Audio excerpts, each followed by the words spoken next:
අතීත හෙළදිව මිනිස් වාසයට වඩා ගුප්ත බලවේගයන්ගෙන් පිරී තිබුණු යුගයක්. එක්තරා දිනක සශ්‍රීක වනාන්තරයක දැවැන්ත නුගරුකක් සෙවනේ යක්ෂ ගෝත්‍රික කුවේණි කුමරිය තනිවම කපු කටිමින් සිටියාය. ඈතින් පෙනෙන තම්බපන්නි වෙරළට නන්නාඳුනන පිරිසක් පැමිණෙනුයේ දුටුවේ මීට පෙර කිසිදා නුදුටු අමුතුම හැඟීමකනි. ಭಾರತයේ සිට පිටුවහල් කරනු ලැබූ විජය කුමරු ඇතුළු 700ක් පිරිස රළු ෆයුර තරණය කර තම්බපන්නියේ තඹ පැහැති වැලි මත ගොඩ බසින ලදී. එය හුදෙක් ගොඩ බැසීමක් නොව මුළු ලංකා ඉතිහාසයේම ගමන් මඟ වෙනස් කරන නව පරිච්ඡේදයක ආරම්භය විය. කුවේණිය තම මායා බලයෙන් විජයගේ පිරිස සිර කළාය. නමුත් විජය කුමරු සහ කුවේණිය මුහුණට මුහුණ මුණ ගැසුණු ඒ නිහඬ මොහොතේ වෛරයට වඩා ප්‍රබල බැඳීමක් ඔවුන් අතර ඇතිවිය. ඒ ආදරයද නදිනම් බලය පතා කළ කැපකිරීමක ආරම්භයද.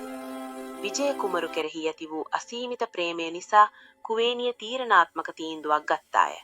ඇය තම ගෝත්‍රිකයන් පාවා දෙමින් රහස් මන්මාවත් පෙන්වා දෙමින් විජය හට මේ දේශීය රජු වීමට මඟ පෑදුවාය.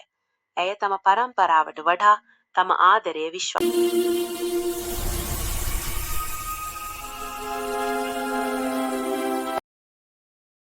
කාලය ගෙවී ගියේය.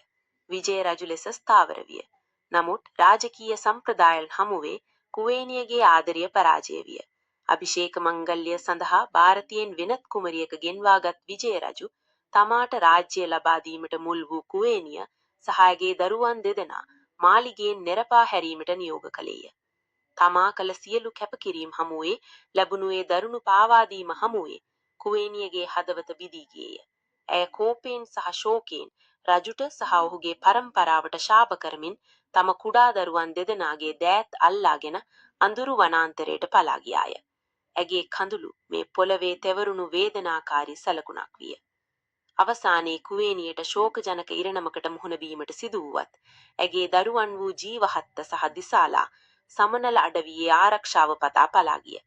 අදටත් කියවෙන ජනප්‍රවාදයට අනුව අපේ රටේ ආදිවාසී වෙදි ජනතාව පැවතෙන්නේ ඒ අසරණ වූ දරුවන් දෙදෙනාගෙනි.